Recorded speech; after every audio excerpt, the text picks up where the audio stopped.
유도선 목사입니다. 오늘도 여러분과 함께 은혜 받게 돼서 참으로 기쁘고 반갑습니다.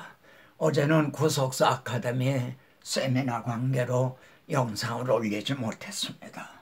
오늘은 하나님의 구원 계획 93번째 시간입니다.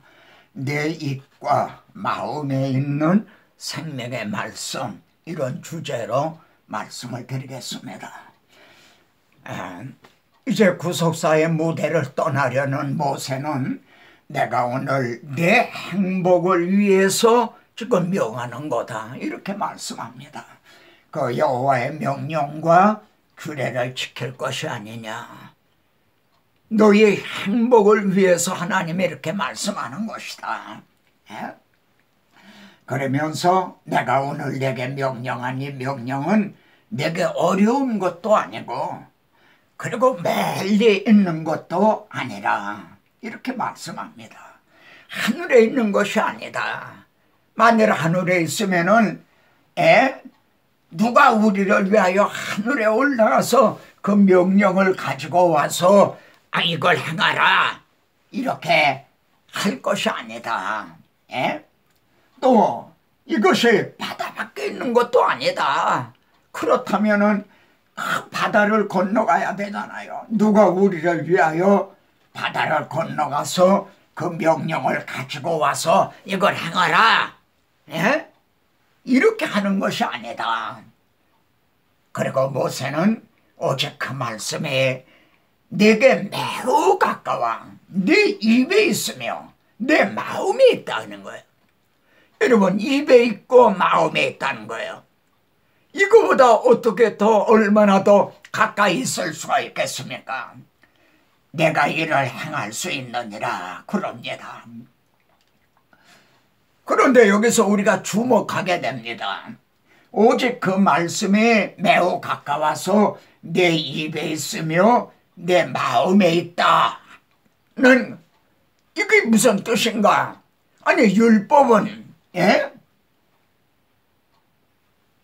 이 입으로 하는 게 아니라 손이나 이렇게 발로 행해야 되는 거 아닙니까? 그리고 율법은 돌 위에 기록이 된 거 아닙니까? 근데 어떻게 내 마음에 있다 하는가?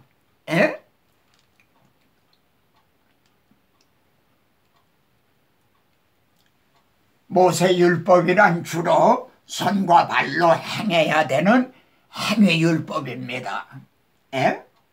그래서 우상을 만들지 말라, 살인하지 말라, 간음하지 말라, 도둑질하지 말라, 이게 다 손이나 발로 행하는 것들입니다.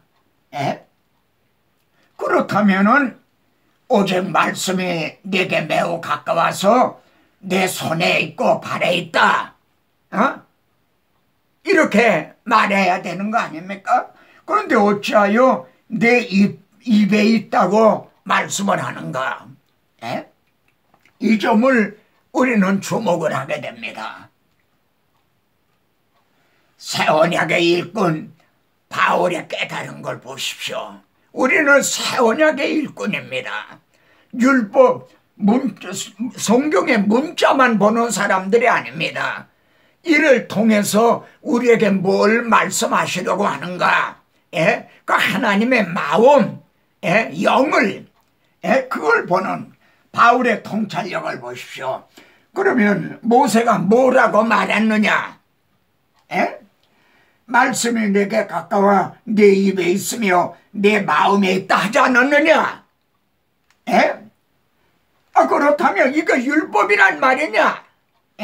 말씀이 내게 가까워 내 입에 있고 마음에 있다 했으면 이게 율법이란 말이냐? 이게 곧 우리가 전파하는 믿음의 말씀이다. 행위의 말씀이 아니고, 율법은 행해야 되는데 입에 있고 마음에 있다 그러면은 새 언약은 마음에 기록이 되고, 그래서 입으로 전파하고 하는, 이건 믿음의 말씀이다. 이걸 깨달은 겁니다. 물론 성령님의 가마 감동으로 이렇게 깨달았을 것입니다. 그래서 내가 만일 내 입으로 내 입에 있는 그 말씀 복음 그걸 입으로 예수를 주로 시인하며 그리고 하나님께서 죽은 자 가운데 살리신 것을 내 마음에 믿으면 구원을 얻는다. 내 입으로 시인을 하고 마음으로 믿으면 구원을 얻는다. 이걸 깨달은 겁니다. 여러분, 유대인들의 말입니다. 출애굽 당시에 유월절 어린 양이 바로 예수 그리스도에 대한 그림자였다. 그걸 알았습니까? 이 반석을 쳐라. 그런 산수가 솟아나리라는 게 우리 주님이 치심을 당할 것이라는 에 대한 예표라는 걸 유대인들이 깨달았나요? 옛 언약에 아예 있던 사람들이 그걸 알았나요? 새 언약의 일꾼들만이 이걸 알게 되는 거죠. 바울이 내 입에 있으면 내 마음에 있다 하였으면 이건 율법이 아니다. 우리가 지금 전파하는 믿음의 말씀이다. 내 입으로 주로 시인하고 마음으로 믿으면 구원을 얻는다. 그러므로 누가 하늘에 올라가겠느냐 하지 말라. 이는 그리스도를 모셔내리려는 것이요. 우리가 구원 얻기 위해서 하늘에 올라가 그리스도를 모셔내려야 됩니까? 하나님이 우리를 이처럼 사랑하사 이미 독생자를 주셨어요. 인자가 하늘에서 내려온 것은 내가 참 생명의 떡이다. 주님이 내려오셨어요. 누가 무저강에 내려가겠느냐 하지 말라. 이는 그리스도를 죽은 자 가운데서 모세로 올리려는 것이라. 주님이 장사 지낸 바 되었어요. 그러면 주님을 무덤에 내려가서 끌어올려서 그래서 우리가 구원을 받게 되는 겁니까? 하나님께서요 선수적으로 이미 다 해주셨어요. 독생자를 보내주셨어요. 화목제물로 세워주셨어요. 우리 죄를 위해 죽으시고 그리고 사망 권세를 이기고 부활하셨어요. 그러면 우리가 할 일은 무엇입니까? 입으로 시인을 하고 마음으로 믿으면 구원을 얻으리라. 이 점에서 현대교회 정말 치명적인 잘못을 깨닫게 됩니다. 이거는 성도들이 죽고 사느냐 하는 사활이 걸려있는 문제입니다. 그럼 그게 뭔가요? 로마서 10장에서 같은 문맥입니다. 지금 듣지도 못한 일을 어찌 믿으리요? 누가 뭘 못 들었다는 겁니까? 복음을 못 들었어요.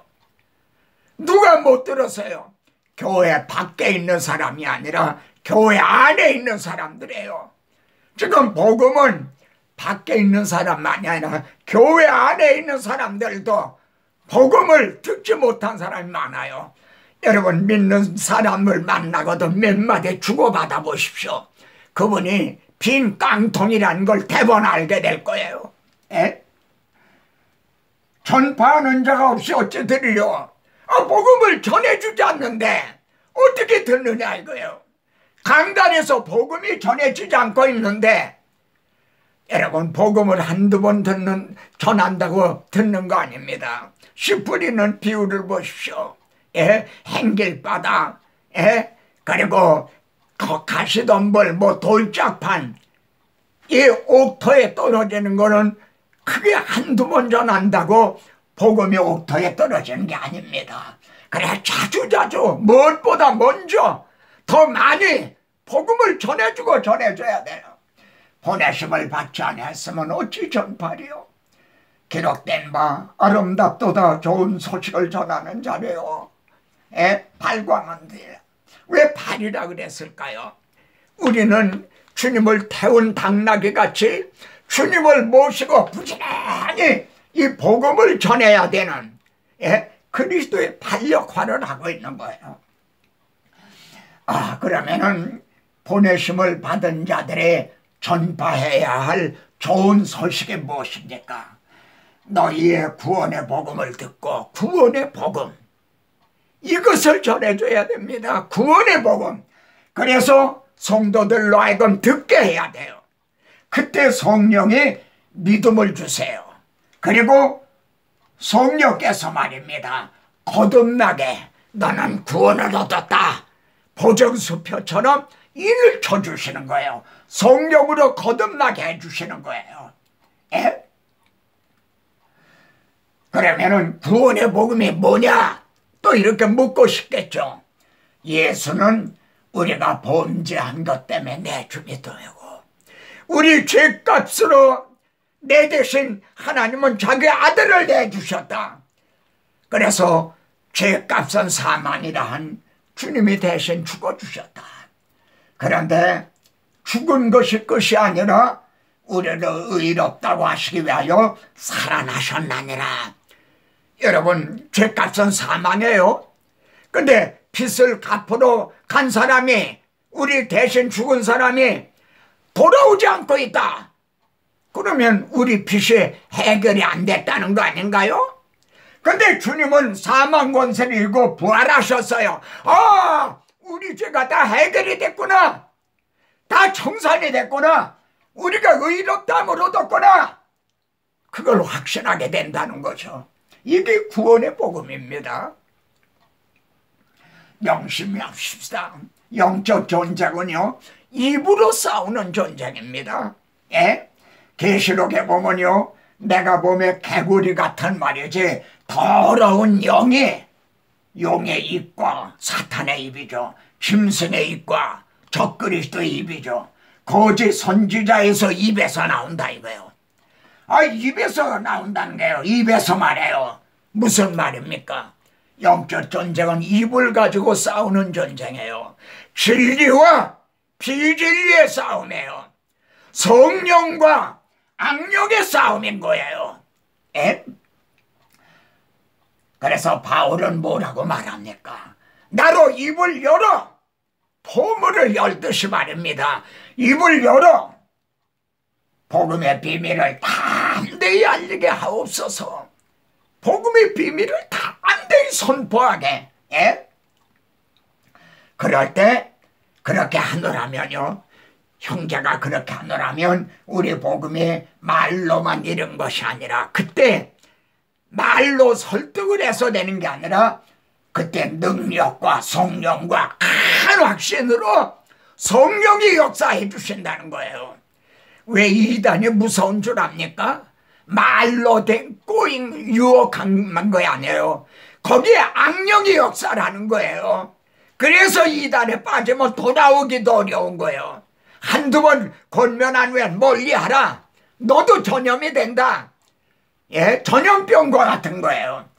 그러면은 여러분, 우리가 복음을 전할 때도요, 성령의 능력으로요, 믿는 성도들에게 큰 확신을 주는 겁니다. 베드로의 증언을 보십시오. 너희가 거듭난 것은 썩지 않을 치료된 것이다. 그 씨가 뭐냐? 살아있고 항상 있는 하나님의 말씀으로 됐다. 그러면서 꽃풀은 마르고 꽃은 떨어지되 세상 영화가 다 이렇게 헛되다는 거죠. 예? 오직 주의 말씀은 세세토록 있도다 하였으니 너희에게 전하는 복음, 이것이 곧 말씀이다. 이 복음으로 거듭나고 이 말씀만이 불변의 진리라는 거죠. 마지막으로 설교자들에게 하시는 말씀입니다. 바울은 디모데에게 말이죠. 너는 진리의 말씀을 옳게 분별하며, 진리의 말씀을 옳게 분별하느냐 아니냐, 예? 여기에 참과 거짓이 있는 거예요. 예? 하나님은 에레미야 선지자에게 내가 만일 헛된 것을 버리고 귀한 것을 말한다면 너는 나의 입이 될 것이라. 헛된 것이 무엇입니까? 풀은 마르고 꽃은 떨어지되, 이런 건 다 헛된 겁니다. 근데 너무나 많은 설교자들이 이런 것만 말라버릴 것, 시들어버릴 이런 것만 말하고 있는 건 아닙니까? 내가 귀한 것을 말한다면 뭡니까? 하나님의 아들이요, 육신을 입고 임마누엘해서 내 대신, 당신 대신 죽어주시고 부활하셨다. 이거보다 귀한 것이 어디 있습니까? 이걸 말한다면 너는 내 입이 될 것이라. 그러면 목사님의 입에서 지금 구원의 복음이 이제 주일마다 시간마다 전파되고 있습니까? 어떻습니까? 기도 제목입니다. 제가 늘 명심하고 있는 말씀입니다. 지금이 아니라 한국교회 50년 후 100년 후의 모습은 어떨까요? 이거를 생각하는 목회자라면 뭔가 고민을 하게 되지 않습니까? 각성을 해야 되는 거죠. 뭔가 변해야 되지 않습니까? 한번 같이 우리 봉독해 보겠습니다. 하나님께서는 한국교회를 향해서요, 시작. 내가 만일 돌아오면 내가 너를 다시 이끌어 내 앞에 세울 것이다. 설교자로 다시 세우실 거다. 그리고 성령의 나타나심과 능력으로 역사하게 할 것이다. 내가 만일 헛된 것을 버리고 귀한 것을 말한다면 너는 내 말씀을 대언하는 내 입이 될 것이다. 여기 만일이란 말이 2번 나옵니다. 만일 돌아오면, 만일 헛된 것을 버리고 귀한 것을 말한다면 어떻게 하시겠습니까? 이것이 우리들의 기도 제목입니다. 이것이 내 이 말씀이 내게 아주 가까워 내 입에 있고 내 마음에 있다 한 복음입니다. 다음 시간에 또 뵙겠습니다.